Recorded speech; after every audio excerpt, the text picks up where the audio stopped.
आस गोटे सुंदर कथाटी हवा राजा मंत्री कहानी। राजांकर जो मंत्री थे बहुत भल मंत्री भल मनीष सी बहुत सचोट मंत्री।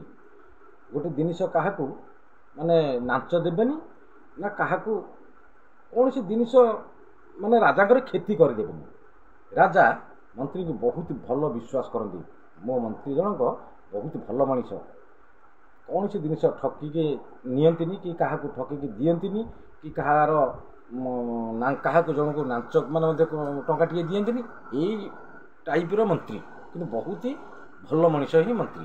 राजा सबू कम विश्वास करती भल कम करती भल मंदिर जिते जहाँ कि मंत्री सब कम करती। राजा तांकर से चुपचाप कि राजा सिंहासन में बसती आ सब कथा मंत्री कथा शुणती। एते भल मंत्री जी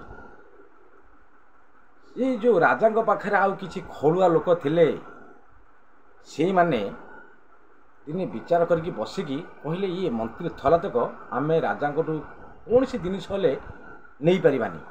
ये मंत्री के केमिति कौन करी बाहर कले जाकि आम राजा किछि बतिया शिक्षा करके नबा। माने खड़ुआ प्रकृति लोक मैंने ये कथबार्ता होचंती। ये खड़ुआ प्रकृति लोक मैंने दिने तांकर सी बसिले बसिक कथबार्ता केमिति कौन करवा उपाय कले कथबार्ता है बसिक रहिले मंत्री की बाहर करने से समय रे आउ गोटे गाँव रे दिज माने कजिया लगिले। राजा पाखु खबर आयला आर गाँव में कजिया लगी दिज लोक कि मंत्री तो सब ठीक जाऊँच फाइनाल कर सब भल बंद करके आसुँच। राजा कान को जिते आसला राजा से मंत्री की पठेला आर गाँव कहले मंत्री महाशय तुम आर गाँव को जा सी अमुक दिज व्यक्ति कजिया लगी कि फाइनाल करके तुम आसब। सेठू मंत्री सेठू राजा आदेश मानिकी आर गाँव को गले हेले सी गाँव में रे से 3 मासे काल से रे मंत्री महाशय जाकि आर गाँव जो कजिया लगी जो व्यक्ति दिज व्यक्ति जो कलिकी जाला माने कजिया लगी से गाँव में 3 मासे काल रे। राजा से पठेले मंत्री महाशय से गाँव को गले से गाँव जाकि मंत्री महाशय रहिले। एणे जो खड़ुआ लोक थे खड़ुआ लोक मैंने जो थे तांको सुविधा मिलगला कहीं मंत्री पलि गले 3 मास दोसरा गाँव। एणे खड़ुआ लोक बहुत माने भल सुजोग मिलगला माने राजा को बतिया शिका कर ठकिकी नवापाइबा। हेले राजा पाखे जाकि ये मंत्री को विरुद्ध ही कहले राजा जाकि भल पाइबे ना। ये माने गले दिज नखा गले राजा को जाकि कहले आज्ञा आउ मंत्री महाशय सी निजे आम आगे कहते राजा को केमिति कौन करके बाहर करदे मु राजा है कि रही। राजा से कथा शुणिलानी ये खड़ुआ लोक कथा। राजा कहले सी तो बहुत बढ़िया मनीष मंत्री महाशय बहुत बढ़िया मनीष अरे मु कौटी जीवाक पड़ूनी से सब फाइनाल करके आउची मु जोठी बसिया कथा बोझी सी नथिले मु राजा हो पारिबिनी सी जदि मते छाड़िकी पळियो मु राजा हो पारिबिनी। राजा कहउचंदी खड़ुआ लोक सेठू कौन करेंगे एमती कथबार्ता है कि बहुत प्रकार बुले चले कि सी दिज से आसिले बाटर घर को आसिले। आउ दोसरा दिन पुणी आउ दिज गले राजा पाख एमती से खड़ुआ लोक कहले जाकि राजा विषय जहाँ राजा एमती भल मंद जहाँ कहे कहे से कथा भितर मंत्री कथाटा पकईदे। आज्ञा मणिमा आउ मंत्री महाशय ना एते कपट तुम भितर करुछंती तुमको पूरा हैरान करने सदाबले मन विचार मन धारा मंत्री भल मंत्री सी नुहति आपण कौन कौन करके तो आपण पाखु बाहर करदे भल सबुठ बहुत भल माने ये खड़ुआ पुणी खड़ुआ माने कहउछंती राजा को। राजा चिंता कले दिन कहला रे कौन काली तो दिज आसते ये भाया कहले पुणी आज पुणी आसिक दिज कहले नाई हौ तापर बुझा हौ ये खड़ुआ लोक राजा कहले तुम जा से कथा पछे बुझिया तुम तुम बाटर जा मुझे कथा पछे बुझा।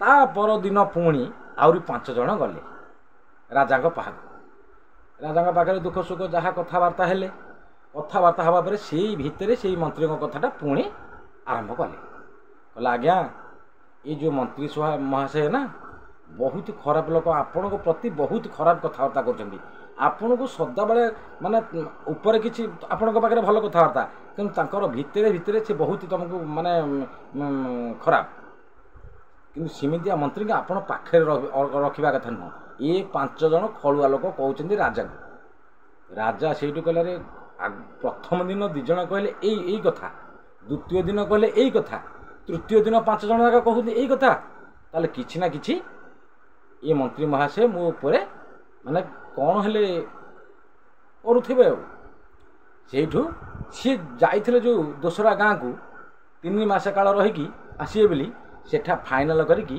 आसीबे बाहरले मंत्री मंत्री मने मने भाबुछंती जहा मु एमानकर कजिया फाइनल करदेली मते राजा बहुत खुशी हेबे जहा हो तमे किछि फाइनल करके आइलो बहुत भल होला हो माने मंत्री भाबुची ए कथा राजा कहिबे मंत्री की बोली सेठू मंत्री आइले मंत्री को पाखरे जते बेला आसिकी ए मंत्री जते आसिकी राजा का पाखरे छिड़ा हे गेले राजा सेठू खड्गहस्त माने ए कथा सुनि देहि खलुआ लोकंठू खड्गहस्त हेकी कहले दूत मान को सब डकई देले जिते जहाँ तर प्रजा मान डकई देले कहले मंत्री ने महाशय को लेकिन बंदीहरे पका बंदीहर रख नहीं कि ये मंत्री जनक पूरा आबाका भाले अरे मुझे किसी भूल करनी भावुची माने मंत्री भावुंट मुझे किसी भूल करनी आर गाँव में गली से कजिया फाइनाल कर जहाँ जमी फाइनाल कर आइली मोर कौटी भूल रहा राजा मत पुणी बंदीशाला पकड़ा गले से मन मन भावुची मंत्री आ राजा तो राजा ऑर्डर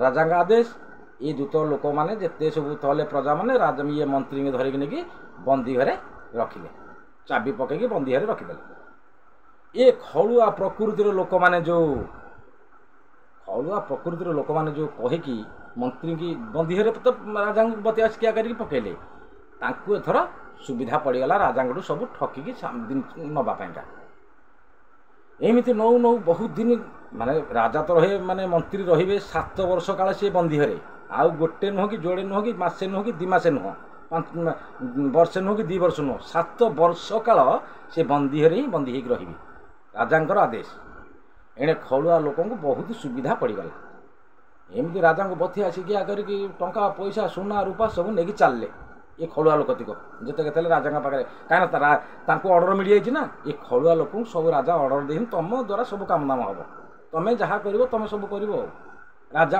माने आदेश देते या बहुत भल होला एमती सुना रूपा राजा बतिया शिखिया करी करी करी करी करी सब नहीं गले राजा दिने कौन कले छद्म वेश बाहर बड़ बड़ा माली पकई ठेका कर दाढ़ी फाड़ी करी चलिकी जाऊ जाऊ मंत्री घरटी बहुत लोक जमा होते